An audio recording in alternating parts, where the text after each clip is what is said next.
glasbo se nisem začel takole na šust ukvarjati, ampak odkar se zavedam, cel življenje je glasba prisotna. Cankarjeva ploščad je glavni center kulture skejtanja v Sloveniji. To se je zgodilo spontano, tako da zdaj smo že dobrih 30 let na tem plejsu. Ja, definitivno je bil Burek videospot tle posnet. Se pravi, Sirni in Mesni je bilo veliko kadrov tukaj posnetih.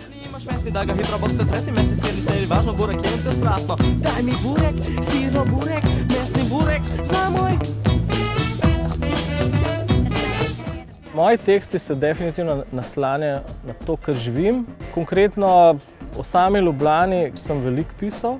V mestu nekaj dogaja, opis Ljubljane. Zadeta si lepa Ljubljana. Love-hate relationship. Bolj love kot hate.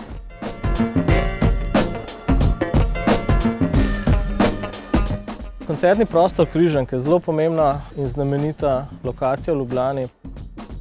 Nastopil sem tam v 2-3 verzijah z bendom. Kaj ne rečem? I love you, Križanke. Hip-hop in Trnova se pa povezuje predvsem po Klemen Klemenu in njegovo prvo ploščo, albumom Trnov Style, in seveda je zadaj Kud France Prešeren. Zraven Trnovske cerkve seveda najpozabni Sax Pub.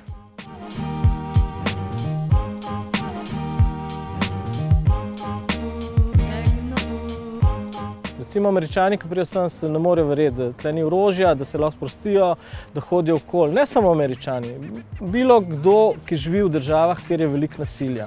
In da se ti šetaš po Ljubljani ob 1-2 zjutraj takole dosti v easy, pa da te mene napade, krade ali kaj. To je zelo poseben prostor na svetu in je eno najbolj varnih, ne mest, ampak tudi držav.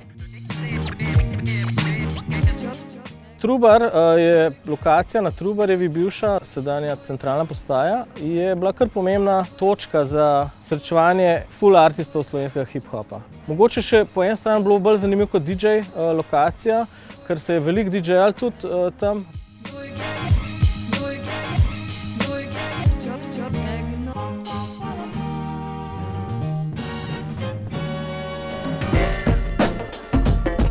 Metelkova je super prostor za vse vrste subkultur, ker je toliko različnih prostorov tam, različnih organizatorjev, fanov in v bistvu je zelo poseben alternativen prostor, ki ga daleč okoli ni. Če govorimo o enem hip-hop funko-tripu mesta samega, zdaj je neverjetno. Nov life je full urban, je full in glasbeno urban, športno urban, v glavah urban, funky.